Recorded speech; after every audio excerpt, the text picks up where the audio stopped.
My camera looks blurry. Davis looks sharp.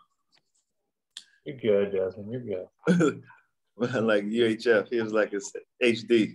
I'm just prettier, Des. It's okay. We'll give everybody a second to join here, and then we'll get started. Like people are filling in. Okay. Welcome to today's College Football Playoff Orange Bowl media availability with analyst Desmond Howard and David Pollack, with tomorrow's Capital One Orange Bowl game between number 2 Michigan and number 3 Georgia. We are very fortunate to have 2 College Football Hall of Famers on our ESPN roster representing the Wolverines and Bulldogs, with Desmond and David. Both are in Miami for ESPN's College Game Day built by the Home Depot pregame show, which will originate from outside Hard Rock Stadium tomorrow from 8 to 11 a.m. before a full slate of bowl games, including both CFP semis from the Cotton and Orange Bowls. I'll give Desmond and then David the opportunity to give a few brief remarks before we open up the Zoom to media questions. A few housekeeping items. Please keep your lines muted unless I've queued you up for a question. And to ask a question, please use the raise hand function. This call is being recorded and we'll have a full replay available later today. We'll start with Desmond. Go ahead. Well, thank you all for joining this this virtual Zoom interview. Excited about tomorrow's game. Excited about both games, actually, the Cotton Bowl and the Orange Bowl. But games they here at the Orange Bowl. Both teams are itching to get out there on the field and compete. So I don't want to take up too much of your time. I know you guys have a bunch of questions. I just turn it over to David for his opening remarks. Yeah, I'm excited like this. Y'all fire away. All right, we'll start with the questions then. We'll go to Zach Klein first at WSB in Atlanta, followed by Jeff Schultz. Go ahead, Zach. First, I want to know the wager between you two. And then secondly, there's been no wager. Second question. Dave, we know Stetson is starting, but who should start at quarterback for Georgia and why? Stetson should start. I don't know if the players get as annoyed with this question as the media does, because I know we've been answering this question for a while. I guess a 20-3 touchdown ratio isn't good enough for the fans and for everybody out there, because that's what he had during the season. I know he struggled during Alabama. He threw for 340 or whatever it was, but had the couple turnovers. I think he gives them the best chance to win. So I think it's been pretty clear, his feet and what they bring to the offense. And I think he's been really good throughout the season. He's been great throughout the season. So I think it's clearly Stetson. Yes. Okay, we'll go to Jeff, followed by John Nio in Detroit. Go ahead, Jeff. Hey, David. I know you still live in Athens, and you were around in 2015 when Georgia was here before. Is it fair to say that there was a lot more excitement around that run than there is right now, that maybe some fans are a little bit, muted just because of, coming off the loss and everything? Well, I think Georgia fans, just like Atlanta sports fans, are kind of quick to say, "Hey, wait a minute, don't look the other way," and try to be more passive probably than aggressive. But I think there's a lot of excitement. I think obviously when you go undefeated throughout the season, you build a ton of mojo, and then when you get smacked in the mouth in the SEC championship game, that obviously takes a lot of luster off. And I think there was a lot of hope and a lot of people looking forward to the national championship, an undefeated season. And then when that happened, it was like, oh crap, wait a minute, like this isn't going to be as easy as you thought it was going to be. So I definitely think that there's a lot of excitement both times around. I think it was more surprise probably back in 2016 to be there than it is now. Okay, we'll go to John in Detroit, followed by Connor Riley at Dog Nation. Go ahead, John. Hey, for both of you, obviously the Big Ten hasn't had a lot of success in the playoff. The SEC has. So I guess I'm sort of wondering how much you think a game like this can either reinforce that narrative of SEC dominance or take some of the air out of it, especially given how rarely these two conferences play in the regular season ever. Go ahead, Des. I think that obviously if Michigan wins tomorrow, then you still got Alabama in the conversation, so you still got SEC teams. I don't really, think that takes a lot out of that conversation, so to speak. because you still got. And to me, it's not really SEC domination. It's more Alabama domination, But that's just my perspective. So I can't tell you how other people who may think it's SEC domination will view it. But even if Michigan wins tomorrow, you still got Alabama over there hovering. And Alabama's a defending national champ. I know people really excited about Georgia because, they were undefeated until they played Alabama, but that's the point. They were undefeated until they played Alabama. So Alabama's still like that team. So I hope that answers your question. Yeah, I think it's funny. I think this talk happens a lot of conferences, and I can tell you from speaking to Des and everybody, we don't really care about that crap at all, and we don't look at that stuff. I mean, there's great teams, individual years. I'm not a big fan of history, that the history of who played somebody is going to dictate the future. But obviously, there's been a lot of teams from the SEC that's been very successful. But it's kind of cool to me that you got Michigan unranked in this thing, Cincinnati, who hasn't been in the college football playoff in this, Georgia, who's only been in it once. So I think it was kind of cool that you got a bunch of new blood, a bunch of new flavor, instead of the same teams I think we've had year in and year out. So I don't know that there's a lot of, I don't put Big Ten, SEC, all that stuff on the line in this game, but I think it's fun that we've had an infusion of new talent into the college football playoff. Okay, we'll go to Connor, followed by Chris Heidel. Just a reminder, if you have a question, please use the raised hand function. Go ahead, Connor. Hey, David. Hope you're doing well. How does this Georgia pass rush get after Michigan's offense, given it does have the Joe Moore Award-winning offensive line, and how little success the Georgia pass rush had against Bryce Young in Alabama? Yeah, I mean, I think that everybody realizes that this defensive front seven is one of the best we've ever seen. But against Alabama, especially in the first half, struggled to get Bryce Young on the ground. And I think that's the biggest thing when you look at this matchup and you look at projecting towards tomorrow. Can Cade McNamara, and I think he can. I've seen it with him. He's got some ability to be creative and break tackles and make throws with people closing in on him. And that's what you got to be able to do to take advantage of Georgia's secondary. So I think that when you look at this defense, I don't think even Michigan, as good as they are at running the football, I don't think Michigan's going to go, hey, we're just going to line up and pound you and pound you and pound you. I think Michigan's going to be smart enough to do what they did against Michigan State. And if they need to throw the ball more, they'll throw the ball more. So can you protect? But for Georgia, they had guys in position a lot of times to try to get Bryce Young on the ground, and they were very unsuccessful. So when you get to Cade McNamara, can you get him on the ground? Okay, next we'll go to Christopher. Go ahead. Hello, good morning, everybody. Thanks for taking my question. How's everybody down in Florida? Pretty good? Yeah. Debs lives here, so he's in heaven. I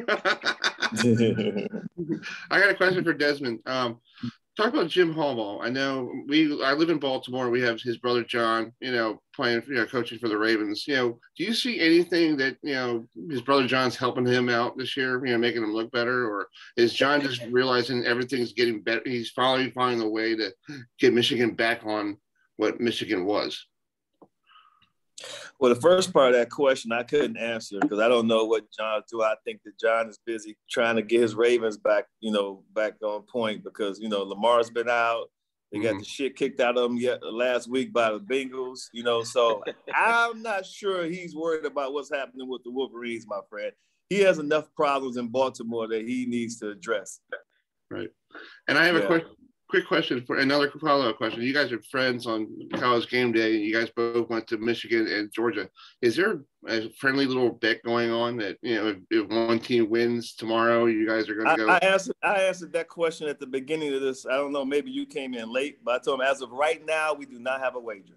You should. Somebody should do something. Okay. You asked your question. Yeah. You asked your question. Don't tell us what we should do and should not do. We'll figure that out. All right, stay tuned for that tomorrow. Possibly, potentially not. Okay. Well, next we'll go to Jennifer Hammond. Go ahead, Jennifer. Thank you so much. Hello, Desmond. Actually, I would like this question for you to answer this question if you can.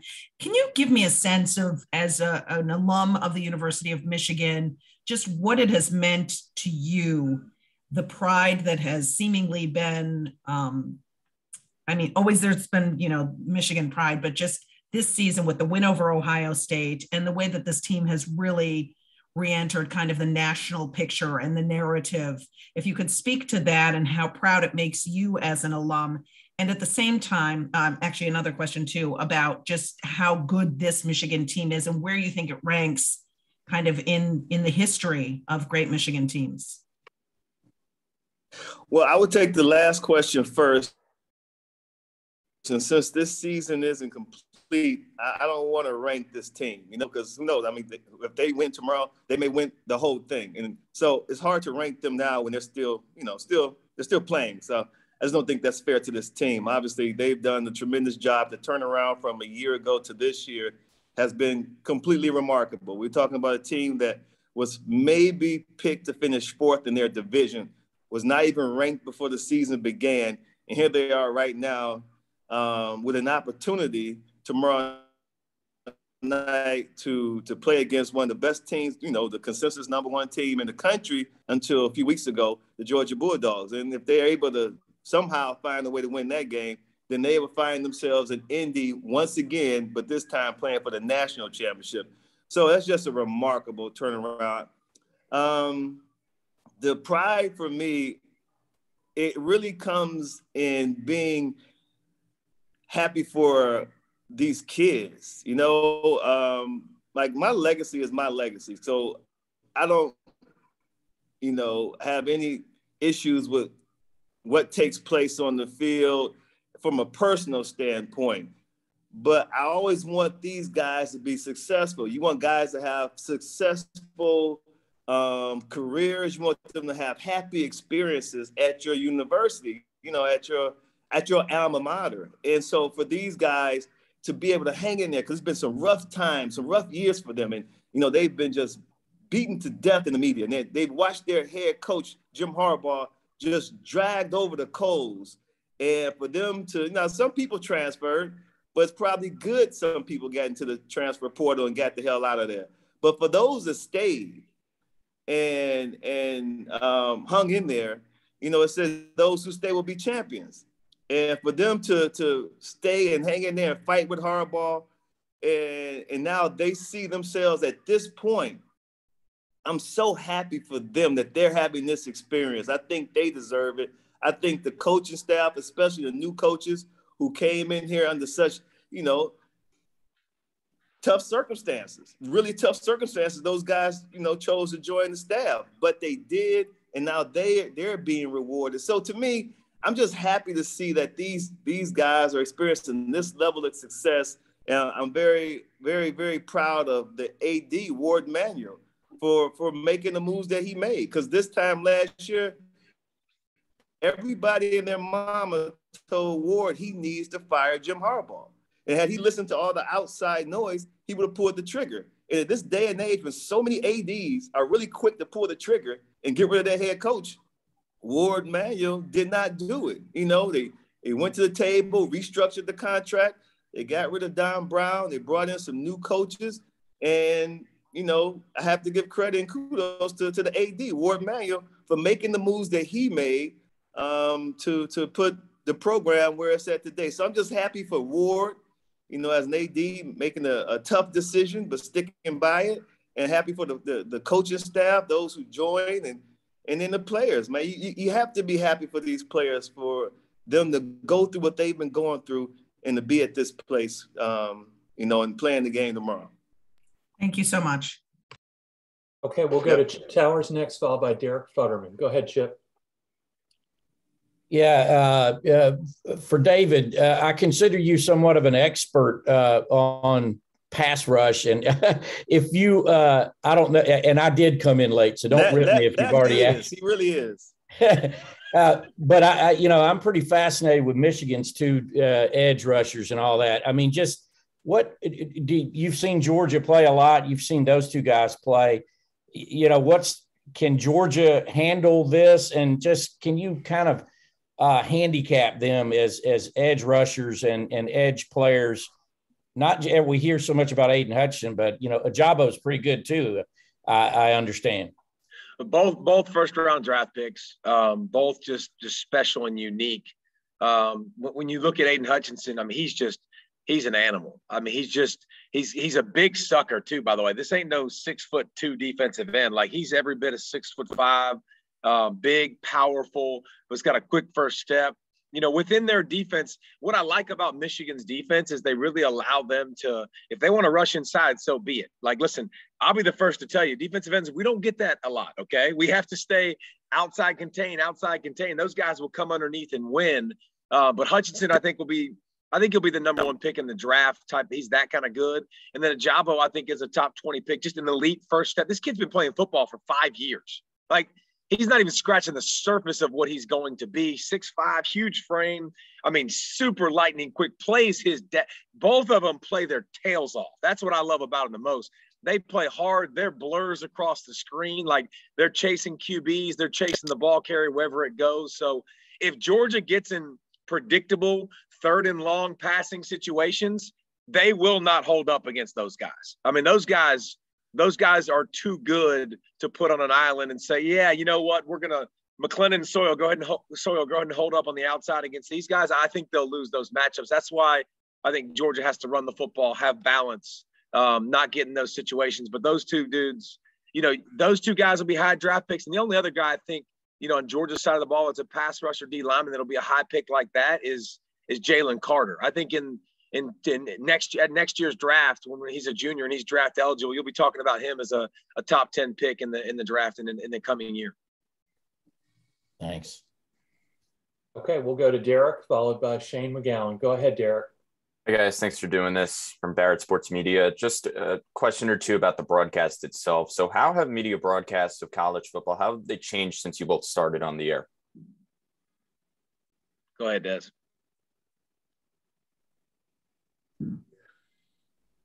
Game day was maybe a 90-minute show. Now we have a 3-hour show. So it's changed dramatically from a sponsorship deal and from the I guess to the extent in which we cover college football, because, you know, you have more hours to fill now, more time to fill.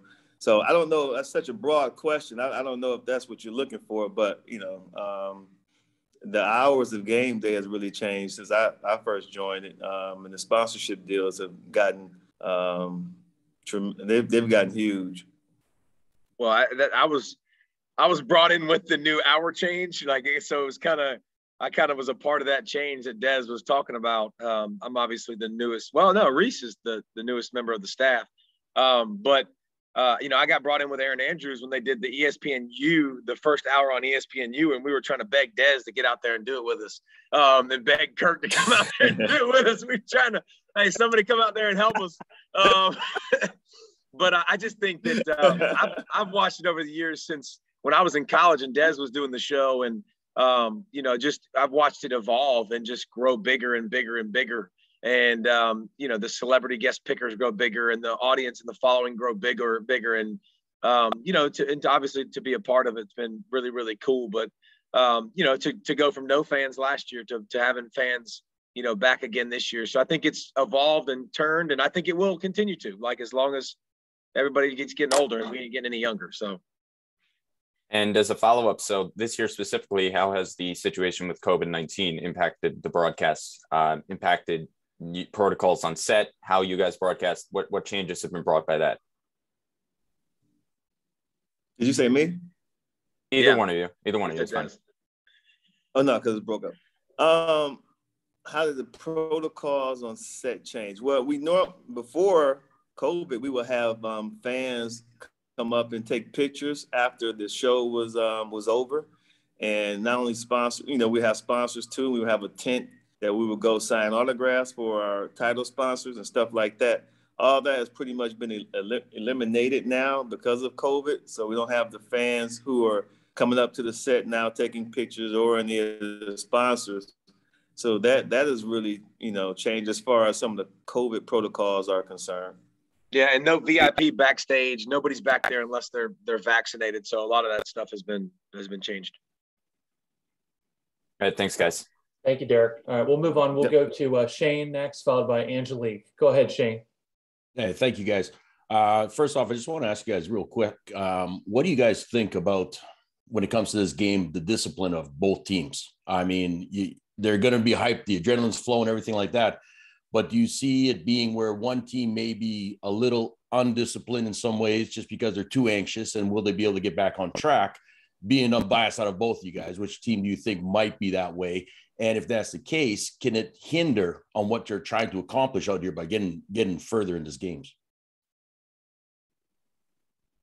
There's a lot on that bone, David. I'll let you go ahead and tackle it. Listen, I don't think, Shane, I don't think there's a way to say, who's going to have more penalties. Both these teams, I think, are incredibly disciplined. They're made of the same stuff, man. Like when Jim Harbaugh talks to his team, week one and in the offseason, like he's building his team to beat Georgia. Like literally physicality. I'm going to hit you in the mouth. When Kirby Smart does that to start the season, he's building his team like Jim Harbaugh to beat Michigan. Like these teams are both made of the same stuff. They're both built the same way. They've done a good job this year taking care of the football. Both quarterbacks have been quote unquote game managers, that have kind of, the running game is the crux. The defense has been great. So literally they're mirror images of each other throughout this season. And I think it's the stage. Obviously, you say the big stage, a lot of Georgia players have been here before. They've seen this. They've played in big games, but Michigan's had big games against Ohio State where they beat them. And they've had big games in the Big Ten championship game where they came out and throttled Iowa. So I think that's one of those things where it's extremely hard to predict who's going to play a certain way, but both of them very, very, very similar type programs have built their teams the same way. Perfect. Thanks, guys. Okay, we've got time for one more question. We'll go to Angelique. Go ahead, Angelique. Thanks, Bill. For Desmond and David, you just sort of touched on the quarterbacks, but I was curious your impressions of how Cade McNamara has handled having J.J. McCarthy behind him, how Michigan has used him, and also do both of you think that using J.J. McCarthy is part of Michigan's game plan on a Friday night, a major part of it? I think that Cade McNamara has handled it masterfully.